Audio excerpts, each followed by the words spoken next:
What's up guys, today I'm installing a Wolverine Bolt M into an ARES Striker AS-02. Quick heads up, I do have a version 2 rifle, so this process may look slightly different on a version 1. No matter what rifle you have in the ARES lineup, whether it's the AS-01, the AS-02, or the AS-03, this installation is going to apply for all.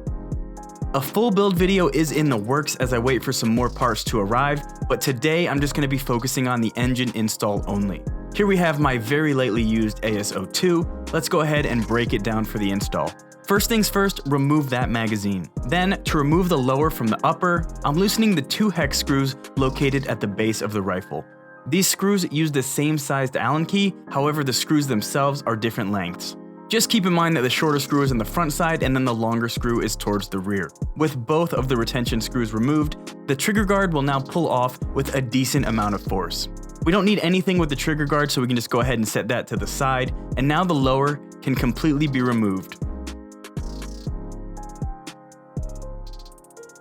To begin accessing the bolt, remove the hex screw located along the left side of the bolt handle area. With this removed, you can now push out this fitting from the other side. You can hang on to these parts if you want to be able to return the rifle back to spring later, but for the HPA installation, they are no longer needed. Next up, I ran into some issues removing the bolt due to an unnecessary retention tab in the trigger box. This piece is recommended to be removed altogether to make the HPA install much easier. To do so, loosen all 3 screws on the front of the trigger box and pull off the cover. I took a quick look at the sear setup to ensure it goes back together properly. For the time being, I removed all the parts out of the trigger box, but I'll show proper reassembly here in a second.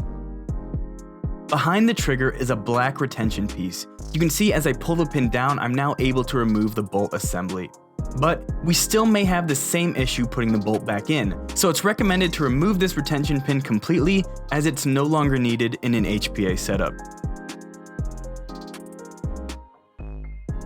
To remove this pin, open up the back side of the trigger box. Unhook the spring and these parts will fall free. Once again, keep it if you plan on returning the rifle back to spring functionality, but personally, I know I'm never going back. I guess in hindsight, you don't even need to open up the front of the trigger box to access these parts, but I wanted to take this opportunity to get a look at the trigger mech just in case anyone out there needs help orienting these pieces inside the trigger box. With the tension pin completely removed, you can go ahead and close up the back side of the trigger box. To reassemble the trigger mech, I put in the silver bracket first, the pin for the sear second, the sear onto the pin, the spring for the silver bracket, and then the trigger and the trigger pin. I noticed my sear was upside down, so just pay attention to the orientation here. This is the proper sear setup, so with everything looking good and working together, I threw the trigger spring back in behind the trigger, and this is good to go. I close up the trigger box with the 3 original screws and then hand tighten.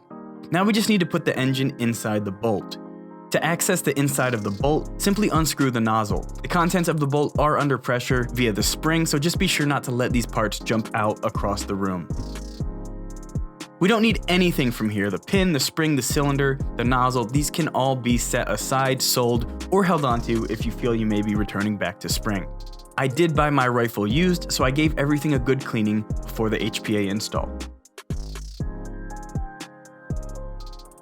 So here we have the Wolverine Bolt, and it ships in 3 pieces: the engine and the nozzle, the air hose and the connector, and then the nipple.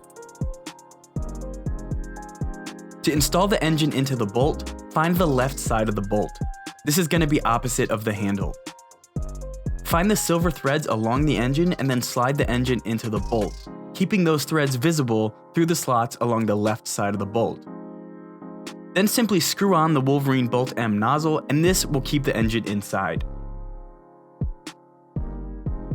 If the engine does happen to shift during this process, you can simply use an Allen key to get in there and realign the engine inside of the bolt. Next, slide the bolt back into the upper. You will need to pull the trigger down during this process to allow the bolt to go all the way in.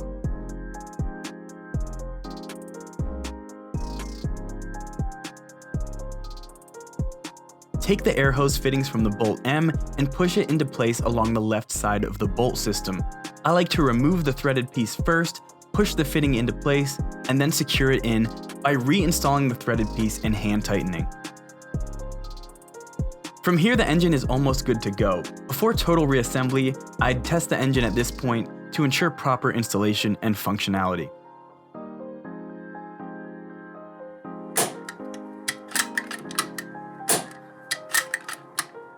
Everything looks good and seems to be functioning properly, and man, this bolt pull is so light and so minimal.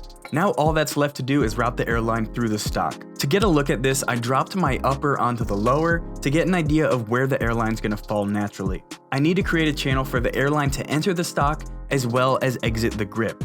For the entry point, I took a circular file and removed material until the hose would fit in this location.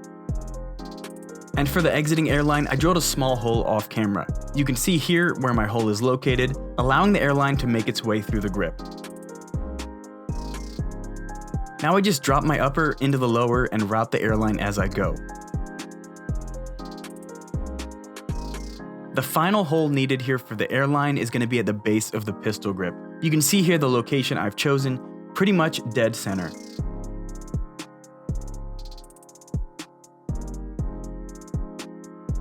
Once the airline's made its way out of the pistol grip, go ahead and snap the trigger guard back in, and then reinstall the body screws. Throw that nipple back on and installation is complete.